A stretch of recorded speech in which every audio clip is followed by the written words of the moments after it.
Hello folks, welcome back to Outdoors with Bud. Hey, I want to thanks again to the Legacy Barn here west of Kokomo and State Road 22 for allowing us to come in and use part of their facilities to shoot the segment. You know, I had a request that I kind of hem-hauled around and debated whether to do, but I've had people ask me because they read one of my articles about some of the most embarrassing things that's ever happened to me, and trust me, if you fish for over 70 years, if you deer hunt for 60 years, you're going to have some bloopers and blunders. I've even thought about writing a book or making a video of Bud's bow hunting bloopers and blunders. And if you can say that without swallowing your tongue, you're better than I am. So I'm going to live up to some things, and like I told my cameraman Kurt, I said there's some embarrassing things that I can't use in the segments because we're trying to keep it a family show, but trust me, there's been some funny things, but a lot of them has benefited me in the long run because I've learned from some of my blunders. Okay, some of the things that I found very embarrassing. For many years, I was doing deer hunting seminars for Rural Kings, for Walmarts, for Dick's Sporting Goods, for Sportsman Warehouses, Dunham Sporting Goods, and different archery pro shops. And I've done some seminars for some gun shops too. But I was doing the seminar, and one of the topics that I was talking about was deer calling. And if you've been watching any of my podcasts, we've done one here recently where I was showing how to call deer in and communicate with them. Well, I was over at the Lafayette Rural King, and I was set up back there at my display table, and I had all these deer calls, and I had probably 75 people seated in the area, and I always like to start out telling everybody that I do not want to be held liable if any time during my calling sequence that we get stampeded by a herd of deer. It's never happened, but I thought I'd better cover myself. Well, I'm up there and I'm talking to these people and I'm getting into blowing this deer call, and little did I realize that in this Rural King, they had a pet rooster. Yeah, they had a little harness around the chest area of that rooster, and they had it on a leash. They were leading it through the store, and the customers coming in, their little kids was petting that rooster, holding the rooster, getting their pictures taken. Well, here I am back there, and I'm blowing this call, and I'm really getting into it. And I look up, and here comes a rooster walking right up the aisle to me. And being that sense of humor that I've got, I had the people rolling in the aisle. I told them, I said, you know, I've been doing seminars and calling deer for over 50 years. I said, but that's the first time I ever called in a rooster. And of course, they got to laughing about it. And one of the people in the audience asked me, he said, well, Bud, are you going to shoot that? I said, yeah. And they said, why? I said, they taste like chicken.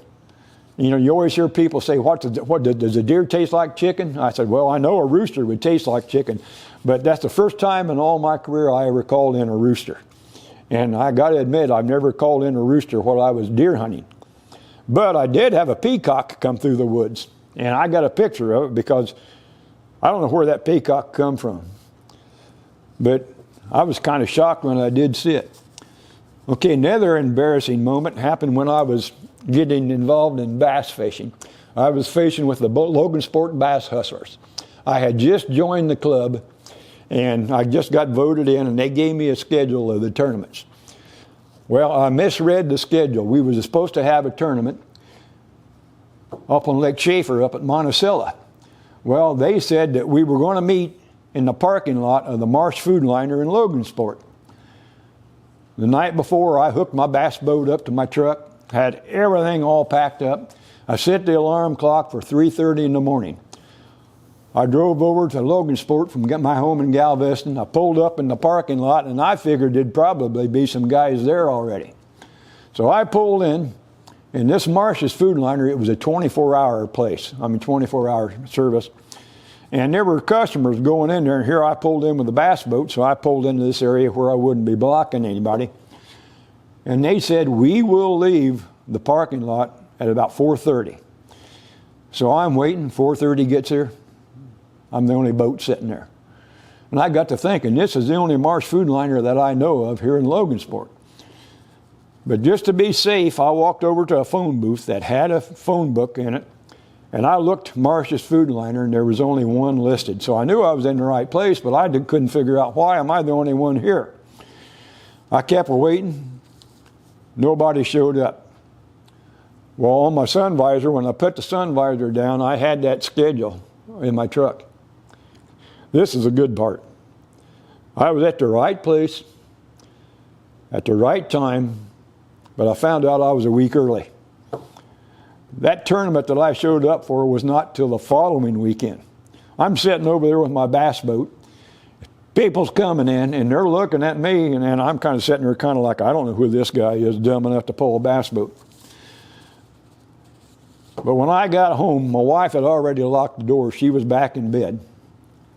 I couldn't get the door to work, so I went around and I knocked on the window in the bedroom from the outside of the house, scared the daylights out of my wife.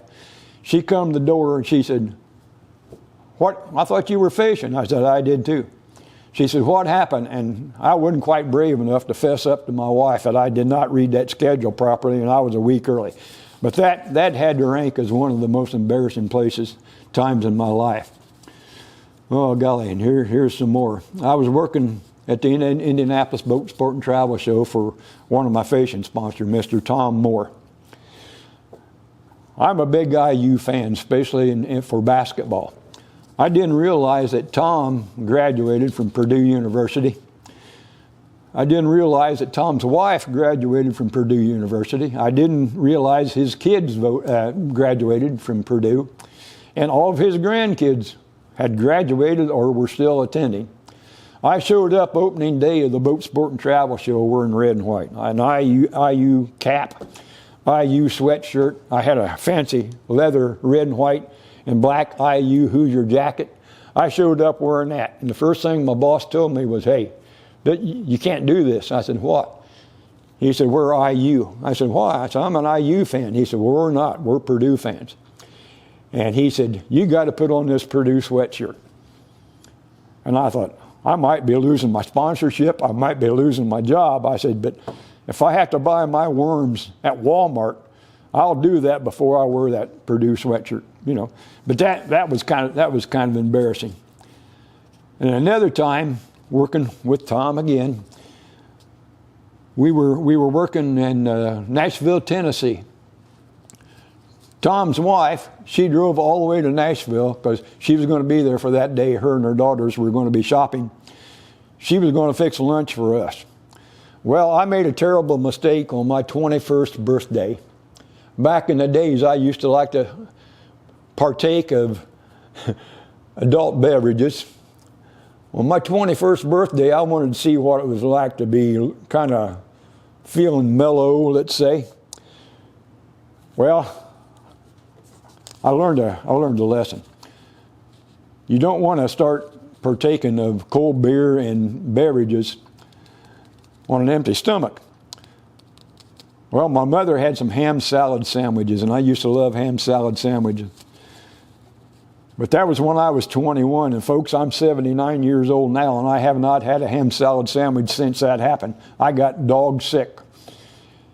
And I was not smart enough to realize that it was not the ham salad sandwiches that got me sick. It was the stuff that led up to me eating the ham salad sandwiches.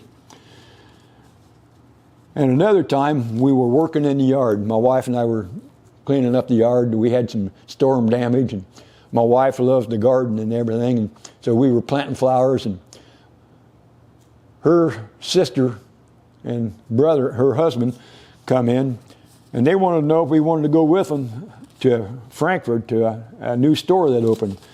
So we went in, and once again, I put on my IU stuff. We went over to this grand opening of this store, and when we got to leaving, they said, let's go over to West Lafayette. There's a place called Arnie's Pizza Parlor. We had been there a number of times because on Fridays and Saturdays years ago, they used to have bluegrass music, and we're bluegrass fans. So we go over there, and I walked into that place, and little did I remember, well, I think I might have remembered, but maybe I was just trying to show off a little bit. I walked into this place at West Lafayette, and everybody was wearing their black and gold Purdue uniforms and sweatshirts and jogging pants and baseball caps. And I kind of strutted over there to the clothes rack, and I took my IU hat off and took my IU jacket. But here I was still wearing all red and white, and I'm sitting there, and the guy come up and we ordered the pizza, and the guy said, "Have you ever been here before?" I said, "I have, several times." And he said, "Well, this is West Lafayette." And he said, "We're all Purdue fans over here." Well, I couldn't keep my mouth shut, and I was teasing him. I said, "I'm not a big Purdue fan." I said, "I do follow them because they are an Indiana-based college." And every time I walked over there, I kind of puffed my shoulders out to make me look like a wide billboard sign, and I was showing everybody that I was an IU fan. And it might have cost me $80 for a 14-inch pizza, but I got the point across. And another time I embarrassed myself. We were fishing a bass tournament on Monroe Reservoir, and we were staying at this motel. Of course, I felt like I was in my element because everything was IU, red and white, down there at Bloomington. We walked into the motel that we were staying at, and I walked up to this young lady that was behind the counter. Of course, I was wearing my fishing outfit then. I mean, I had my sponsorship logos and everything. And I was teasing that young lady. I said, "I'm from out of town." I said, "On the way coming in," I said, "we noticed some people that was jogging along the sidewalk," and I said, "they were wearing a black and gold outfit. It had a great big letter P on it." And I said, "I kind of like the looks of that." I said, "Where can I buy one?" And that lady kind of looked over the top of her glasses, and she told me, she said, "That's for Purdue, and they're from Lafayette." And she said, "You're never going to find anything like that at Bloomington." And then I tried to tell her I was just joking with her, that I was a big IU fan. And she said, "Well, how come you're not wearing IU colors?" I said, "Well, because I'm fishing the tournament, and I'm wearing my sponsor's logo." So I embarrassed myself on that. And in one time, and I really stuck my foot in my mouth, and I didn't mean to. I make a lot of speaking engagements. I was invited to come into this retirement center, assisted living place. And the lady asked me, she said, "We got a lot of people there that, they like to have people come in and talk to them." Well, little did I realize, and this is not trying to belittle anybody, but I was speaking to the people that was in the dementia memory group, and I thought, well, that's fine, no problem.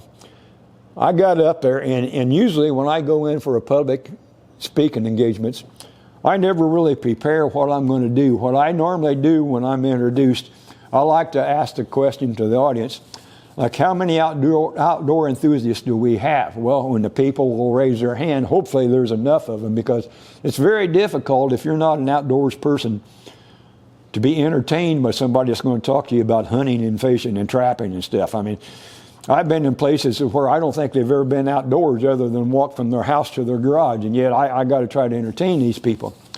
Well, when I got up there, I said, "How many people likes fishing?" Well, I would kind of scan the audience, and if I had more people that raised their hand for fishing, I talked about fishing.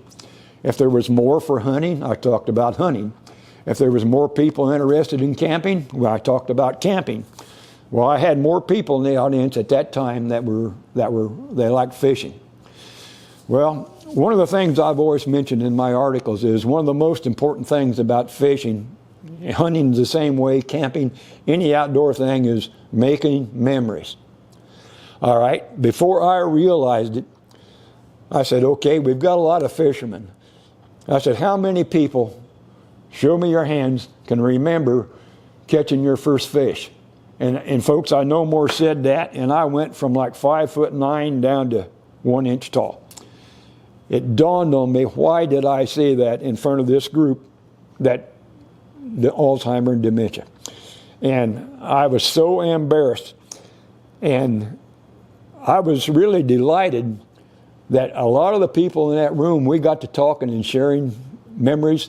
The one man, his wife had passed. He said they owned a cottage in Wisconsin. He remembered the lake. He remembered the type of boat he had, because he asked me if I'd ever heard of that type of a boat. And he told me how many times he and his wife enjoyed fishing and catching fish, how many hundreds of boats, fish that they put in the boats. And everybody enjoyed that. And the lady that invited me in, she said, you know, a lot of people, when you come in and talk to them about that, they can remember that because you're talking about it and you're discussing it. But that was very embarrassing to me, and it was something that really hit home because my wife's parents both had dementia and Alzheimer's, and we kept them with us, and we promised them that they would never be in a nursing home, and as long as we were alive, and you know, they had a place to stay, and we kept them both. Her mother passed away, and then about 6 years later, her dad passed away. But that was probably one of the most embarrassing things in my life during my whole career, and it still bothers me today when I mention it. But it was unintentional because I'd done it so many times, and it's just something that if you learn a lot of things when you make mistakes. I found out, like this year, I couldn't wait for deer season to get here because I wanted to go out deer hunting. Deer season is here. I normally make morning hunts. I normally make afternoon and evening hunts. And I make all day hunts. The weather has been so warm that the deer activity has been marginal. Now, saying that, I have been fortunate. I've seen deer every time I've gone out. I've either not had them close enough for a shot, or something that was close enough was too small that I didn't want to take it.